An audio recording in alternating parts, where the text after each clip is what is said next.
Natalia, and recently on Instagram I asked you guys to send me some language related questions for a Q&A, so that is what we're gonna do today. I got my manga in my lap, I got my lemonade, and let's get into this video and start answering some of your language questions. Go go! Alright, question number 1. Should I be studying with more than 1 or 2 sources when learning Korean? So learning a language is a very personal experience. It depends on how you learn best, but in my experience, I think you should definitely be using more than 1 resource.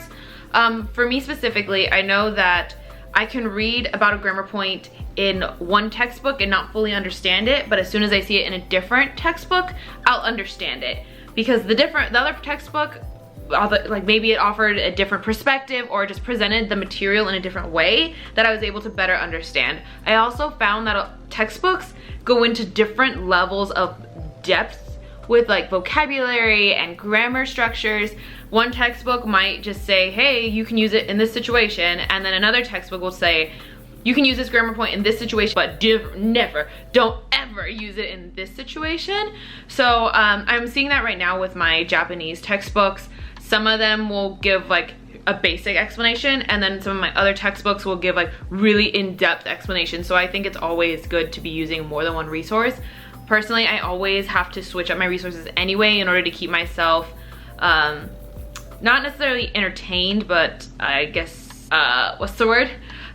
Engaged, that's the right word. To keep myself engaged and like keep it fun, you know. I can't be looking at the same thing or the same type of thing all day for like several hours. It just, at some point, like it just stops coming in my head. And then the next question is favorite part of learning a new language. So I think my favorite part of learning a new language is like when something just clicks. Like in the beginning you're just super overwhelmed and you're like, oh my gosh, what am I doing? What am I getting myself into? You know, I should just stay with Korean. Korean's bae, Korean makes sense. Like that's how I feel with Japanese. But at the same time, like once the hiragana made sense, I was like, wow, I'm amazing, I'm a genius.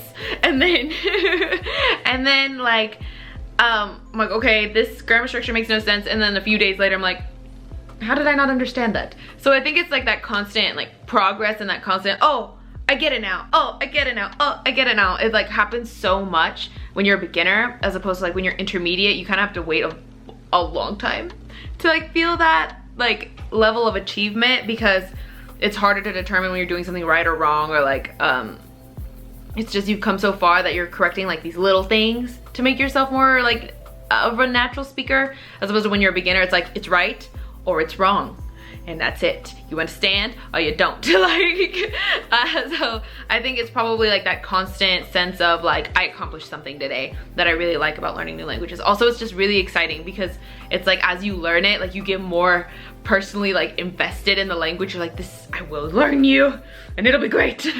I don't know if you can relate to that or not, but like I'm just saying.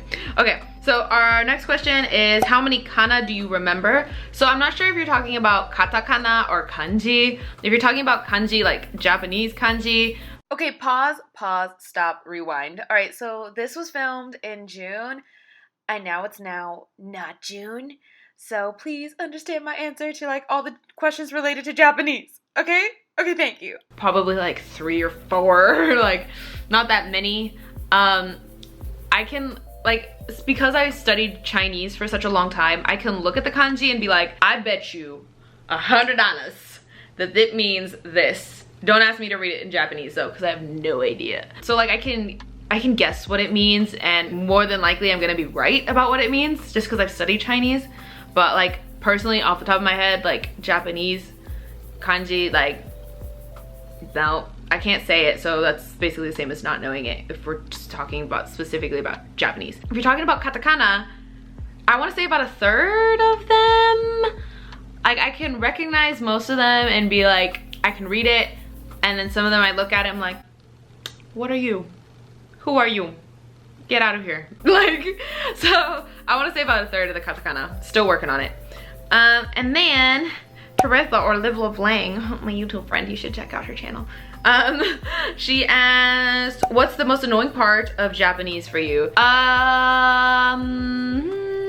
Most annoying part of Japanese, I think, okay, so right now I think the most annoying part of Japanese is not necessarily the language. It's like I haven't really figured out how to type it on my keyboard yet. Like I have the Japanese keyboard, but it wants me, like you have to type in like Romaji, right? And that makes no sense to me. Like why? Why do I have to type in Romaji? That means I have to learn the Romaji for each thing instead of just learning the hiragana or the katakana for it, which I don't know, maybe like I'm doing it wrong. Spoiler alert, I was doing it wrong. I know, I'm a noob. I am such a noob. I don't know, but it stresses me out. So our next question is, I don't have a question, just wanted to say you're awesome. Thanks.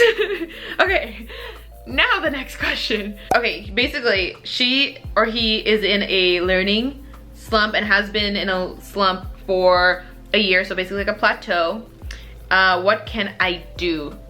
I think in that kind of situation, the most, like one of the best things you can do is keep like a journal that you write in your target language. So I can't click on your profile right now, but I assume you're learning Korean or Japanese. You're one of the two. So just keep like a little diary, like short little entries that you write in your target language, whether that be Korean, Japanese, whatever.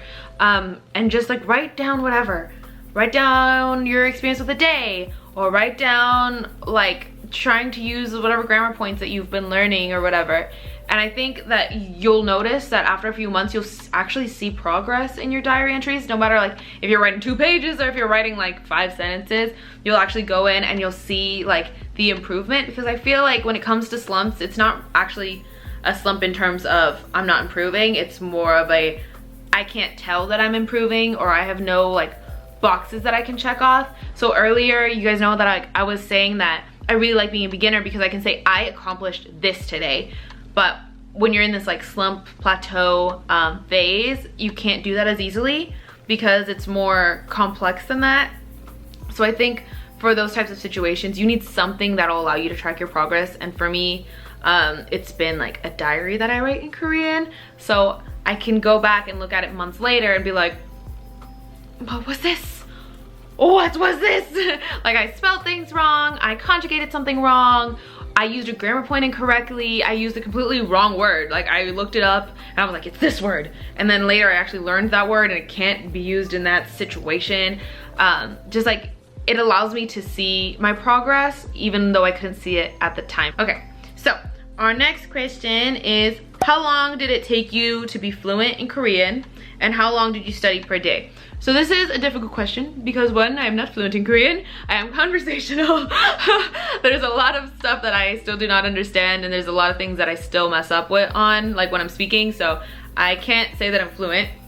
But up to this point, I can tell you how much I've studied up to this point to be conversational because I have my A tracker. Okay, so if I put it all the way from when I started learning Korean, I put January 2015 just to make sure I catch everything, up until now, or up until next year, because I'm extra. It says that I have studied a total of 648 hours and 42 minutes. And then this is just the minimum. This isn't accurate because I know there's been some points where like I've stopped tracking how much I study because it was just stressing me out, so I just didn't do it. So this is like, at least I've studied 648 hours or whatever of Korean, like from the moment I started up until like today. So that gives you an idea of how much I've actually studied, at least. But I want to say you can't really measure it by time. It's like, I remember I put in a ton of work at the very beginning, like the first 2 months of my Korean language learning journey. So okay, so within the first 2 months of learning Korean, I put in 184 hours, almost 185 hours. That's, if you think about that, that's almost 200 hours. That's like 2, 4, 6, 8, 2, that's like a third. 2, 4, 6, yeah, okay, Natalia math, hello. That's like almost a third of like the whole amount of like studying that I've done. So I put in a lot of work the first 2 months, and that helped me like really jumpstart my journey. And then I remember 2018, I really honestly, like I didn't study. I think I studied like 75 hours that whole year, like the whole year. So I wouldn't say like I've been learning Korean for 3.5 years and therefore it takes 3.5 years to be like conversational. No, it's really how much work you're willing to put in. And I think it also has a lot to do with if you've ever studied Japanese, or if you've ever studied Chinese, or if you've ever studied a language before, that'll also help you learn faster. So right now I'm studying Japanese, right? And everything, like I've done two chapters of my Genki books, both within like a few hours. And the only reason I was able to do that is because the grammar made sense, because it was so similar to Korean grammar. Like if I had never studied Korean, if I had never seen Chinese characters before, it would have taken me so much longer, just because it would have all been so new.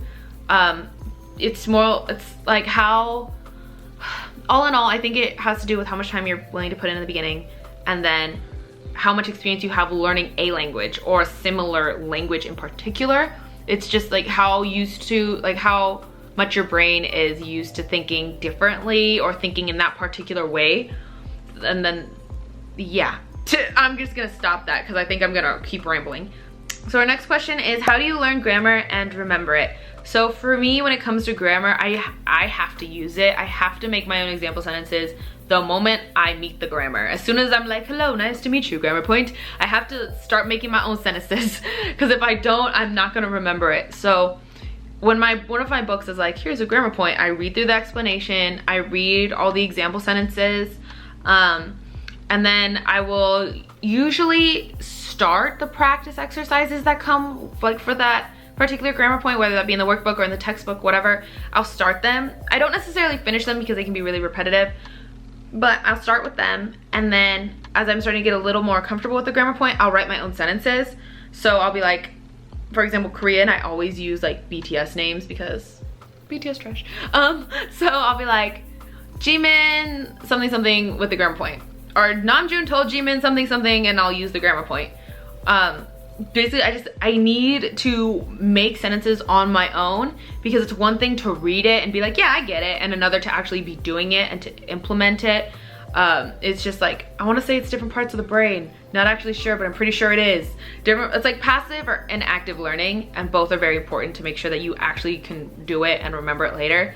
So I'll do that, and then I'm usually thinking about it for the rest of the day, like not necessarily like I will think about this grammar point until I go to sleep. Like no, like it just happens because I'm thinking, I'm just being like reflective, and I'll think, oh, what was that grammar point again? And I'll think about it, and I'll try to use it and like actually say the sentences out loud that I'm thinking about, like as I'm doing the dishes, or like as I'm driving, or whatever.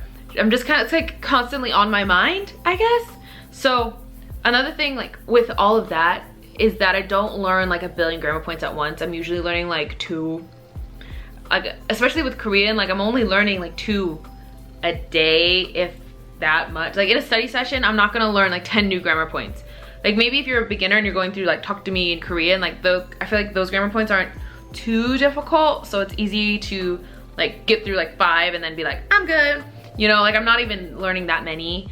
So I think that's why I'm able to remember them. And then again, they're always on my mind. And then I'll be like, hey, how do I do this again? And then I'll have to go review it, because now it bothers me that I can't remember how it's supposed to be conjugated or something. So that's how I personally remember grammar points, so I don't forget it. I'm just constantly using it. Let's see. Okay, so the next question is, what language are you most excited to master? So I think definitely Korean, simply because I have such personal ties with the Korean language. Right, so like I studied there for a year, and then I went back like this past January to go as like a graduation trip, and like just because I have so many like relationships that came out of me being able to like speak Korean, and like studying abroad in Korea, and like all the friends that I've made here because I study Korean, it's just like I can't wait to like, I'm like fluent in it, I guess, if that makes sense. Like even though I was there for a year, right, like there was a limit to how much I could understand of like what was going on around me, because like I was lower intermediate when I was there. And then in January I went back, right, and I've improved so much. Like I've improved so much since the time that I left Korea from like studying there to like when I went in January. It's just the improvement is like crazy. So when I went in January, I was able to understand so much of what was going on around me. I was able to have conversations with my church friends with like, it's not like a one-on-one, it's like me and like a group of other people, like Korean people, and we're having a conversation in Korean, and like that was just so exciting for me just to see like all that growth, and like deepening my relationships with these people that I had like met years ago but never could like fully or like the conversations I could have with them at that time were so like, not necessarily shallow conversations, but they were very limited in how like deep they could be or how meaningful they could be. And now it's like, they're not like the most deep, meaningful conversations ever, but like they're a lot more personal than they were before, just because my abilities have improved so much since then. Moving on, I feel like I just rambled a lot, but I'm sorry. So the next one is from Chelsea. What's an embarrassing mistake you've made before in Korea? Oh, okay. So the first one that pops to mind happened very, very recently. So I was trying to say like flowers plus object marking particle, which is so it's like got, which is like flower, and which is like the object marking particle. So if you've studied Korean before, or for some time, you would know that because has like that ing at the top, like the silent sound, right? The tiet that's at the bottom of got, yeah, the tiet that's at the bottom of got, it's like carries over to the top of the so it's like chul. So when you say it together, it's like got. And I was trying to say it the other day, and I had to send it to my friend, like a voice message, and I asked him like, hey, am I saying this correctly? Like, it feels kind of funny. Like, I feel like I'm saying it correctly, but at the same time, it feels funny. And so I asked him like, am I saying this correctly? And he was like, no. He was like, yeah, he's like, you say it like this, and not the way you said it. You say it like this. He's like, because the mistake you just made is the same as non-native English speakers saying cock instead of coke. And I was like, I just said male anatomy. Great, fantastic. I was just trying to say flowers. Yeah, I will never ever say flowers with an object marking particle ever again, because I don't want to accidentally say it incorrectly and be like something something something, like I don't know. Next question. Would you take the JLPT test? If so, what level do you think you would take and why? Right now I'm not planning on taking the JLPT anytime soon. I don't know if I'll ever take it, to be honest. But if you're not familiar with the JLPT, it's just the Japanese like language proficiency test. But if I were to take it, I don't think I would take it until I'm trying to get a score of like 3, like N3. So the way the test works is like N1 is like fluent, or like the most fluent score you can get, right? And N5 is the lowest. So I don't think I would consider taking the test until I'm more of an intermediate level. So like N3, I guess I would assume N3 is intermediate. I have never actually looked into the test at all, so I don't know what that is, but I assume that's intermediate since it's right in the middle. But yeah, I don't think I would take it until N3, simply because there's no reason for me to take it. Like if I needed it for a language program or like an academic program or a job, then I would definitely take it like for N1, for N5, N4, whatever. But I have no reason to take it. And considering I'm still emotionally scarred from the TOPIK test, I don't ever want to take another language proficiency test unless I have to. So I don't think there's any reason for me to take it unless I'm taking it for intermediate, just to see if the test considers me as intermediate. Next question. What has been your biggest downfall for wanting to learn so many languages? Okay, girl, there are so many. Okay, so number one, probably like the biggest, most annoying thing is I will confuse my grammar points among different languages. Like, okay, so specifically, I'm thinking of Chinese. So I studied Chinese for 4 years. I was like lower intermediate right up until I went to Korea, like to study abroad.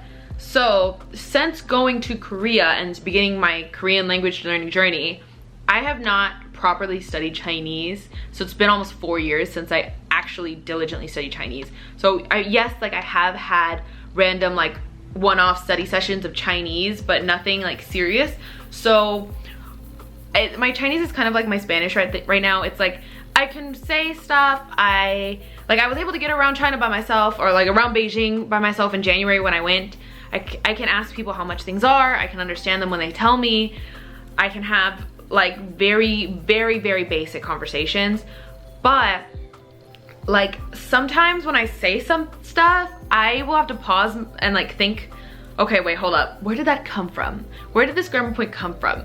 Is this a Korean grammar point that I just translated into Chinese? Or is this actually Chinese grammar? Because honestly, I don't know.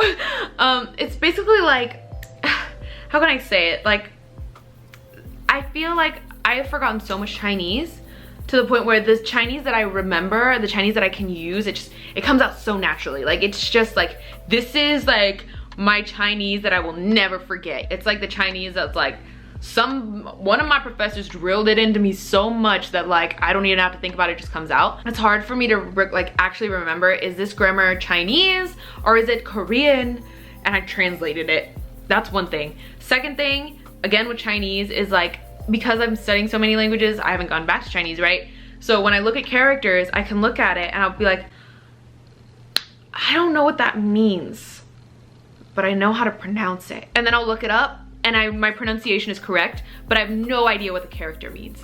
Like, meaning gone, pronunciation, yeah, I got that. Or it's the opposite and I can look at the character or the word or the sentence and I can tell you exactly what it means, but don't ask me to pronounce it because I have no idea. I'm like, I know that this sentence says my major is business, but don't ask me to say it because I have no idea. Like, it's weird, it's really weird. Next question is, what do you struggle most with learning Japanese? So I answered that with Teresa's, but I guess I could give you another one. I want to say the spelling. So the spelling in terms of like the glottal, is it called glottal stop? Like, you know the little tsu, that's like the little, like it's like a pause. Seeing those, like I'm still having issues like identifying those, or like when there's like an extra e or an extra ah because you're supposed to hold that particular sound for another syllable. When I'm learning new words simply like through podcasts or something, I'll think about it, I'm like, yeah, I know how it's spelled, and I'll write it down, and I'll always miss that extra syllable. So I know that's something that I'll probably figure out as I get more exposure to Japanese, but right now it stresses me out. Next question. Okay, so this question, I was thinking about it and I'm not quite sure what you're asking me here, but my understanding of your question is, how do you learn a word or speak a phrase and also understand what it means? So if I'm understanding your question correctly, I would assume that I assume you're asking like how you learn what something is saying, how a phrase, like what a phrase is saying. And if that's your question, I would just say you learn the vocabulary and the grammar in that specific phrase, unless it's like a random set phrase that makes no grammatical sense and the natives admit that it has no grammatical sense, like long time no see, like that's not English grammar. You just have to learn it as it is and accept it. But I assume that your question is more complex than that, so DM me or write a comment or something, and then I guess give me a little bit more context as to what you're asking. I can give you a better explanation on my perspective on your question. But okay, yes. So the next question is, how do you practice speaking when you have no friends? So honestly, all my speaking practice is like me by myself. So like, yes, I have a lot of Korean friends, but honestly, I don't really practice with them because I kind of feel bad about it. Like, I don't know, I want our friendship to just be a friendship. I'm not gonna like be like, hey, can you help me practice my speaking 30 minutes a day or something. So most of my speaking is actually just me by myself. So it's usually me having a conversation with BTS because BTS trash. So it'll like, the number of conversations that I have had with BTS in my car, in my room, here in the living room, like, oh my gosh, dude, like if I ever meet BTS, you guys know that I will have a range of topics I can talk to them about because I've already had this conversation with them. But basically, I will, whatever's on my mind or whatever I'm daydreaming about, like suddenly I'll only think about it in Korean. So for example, I think like this past week, I had this whole this legit conversation with BTS on why I couldn't tell them who my bias was, because that's basically the same thing as a confession since they're in front of me, and that's not okay and that's super embarrassing, and so I wasn't going to tell them. Like, I was actually saying these things out loud, like not in my head, out loud to the empty apartment, being like, pretending like, okay, J-Hope's right there, RM's over there, like V's over there, and I'm like, no, I can't tell you, like it's all in Korean.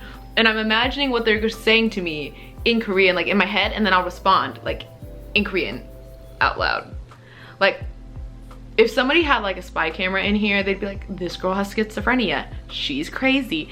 Like, that's literally what I do. That's how I practice my speaking, because I'll notice like I don't know how to say a certain phrase, or oh, like I hesitated when I said that grammar point. I need to say that phrase, like that sentence again and again and again until I'm saying it with the right intonation, until I'm saying it at the right speed. Like if I'm like telling BTS like, I'm not gonna tell you, like I need to be able to say it at the, I don't wanna tell you speed, right? I'm not gonna say it's like, I don't want to tell you. I mean, unless that's the tone and speed I want to say it at, which it's usually not. It's usually like a fangirl speed, like, if you're like a more of a beginner and you can't be having like these full-on conversations with BTS, I would just start off by like reading all your example sentences. So when you're learning new grammar points or when you're learning new vocabulary, read that passage, like that little short little dialogue out loud.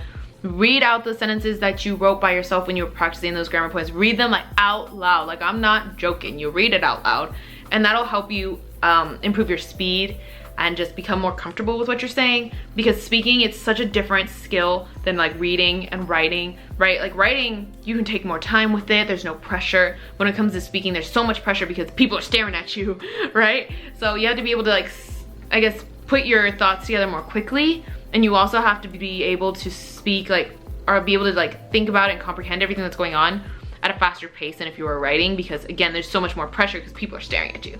So I would start off by reading out loud if you're like a beginner, and gradually just start making your own sentences, whether that be to your imaginary best friends, to BTS, whoever, and like it'll just get faster. And then of course you can always watch dramas and like copy them. So that's another thing that I do. I just honestly I decide I'm one of the characters and I'm gonna say exactly what they said in the lines, or at least what I think they said in the line, and I'll try to do it over and over again until like my speed is the same.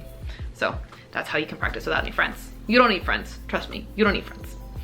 I say that like, you don't need friends. Anyway, okay, and then our last question is from Chloe. So also check out her channel. Hers is a language learning channel, so yes, link it down below. But Chloe asked, what language do you want to learn next? Okay, so I'm learning Japanese right now, and I'm quite confident that once I'm like do this Japanese, you know, comfortable in Japanese, I'll pick up Chinese again, because I really love Chinese, and I feel like comfortable to the point where like, yeah, like I can go back, like I can start learning Chinese again and not feel guilty about not studying Korean.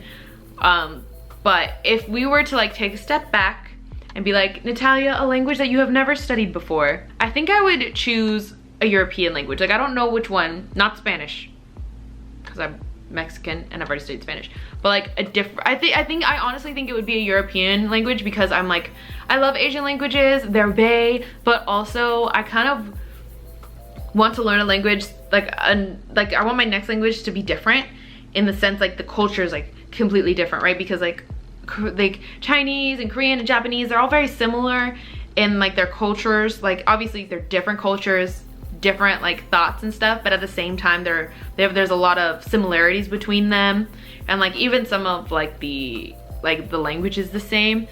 But I kind of like, let's try something different. Let's go to Europe and let's explore like something new, you know what I mean? Like I kind of want to be like, hey. So I don't know what European language it would be. I think it'd probably be more, okay, if it can be a language that I've studied before, it would probably be German, because I loved Germany when I went. It was beautiful, and the German language is beautiful. I don't know why people say it sounds so scary. It's beautiful, what the heck. But yeah, and then I don't know, I kind of also like, what if I learned Polish? And I'm like, I've never heard Polish in my life. I was like, or what if I don't know, the other day I was like, Italian. And it's like, I've never thought I'd learn Italian ever. I was always like, I'm not gonna learn Italian because like, I know Spanish and they're too similar. And I'm like, why not Italian? I don't know. A European language, for sure. European.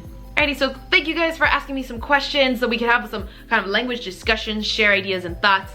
Check out the last Q&A I did. It's all about like traveling in Korea, saving money, culture shocks, that kind of stuff. Check it out right there, and I'll see you guys next time. So tell me bye, you guys. Bye.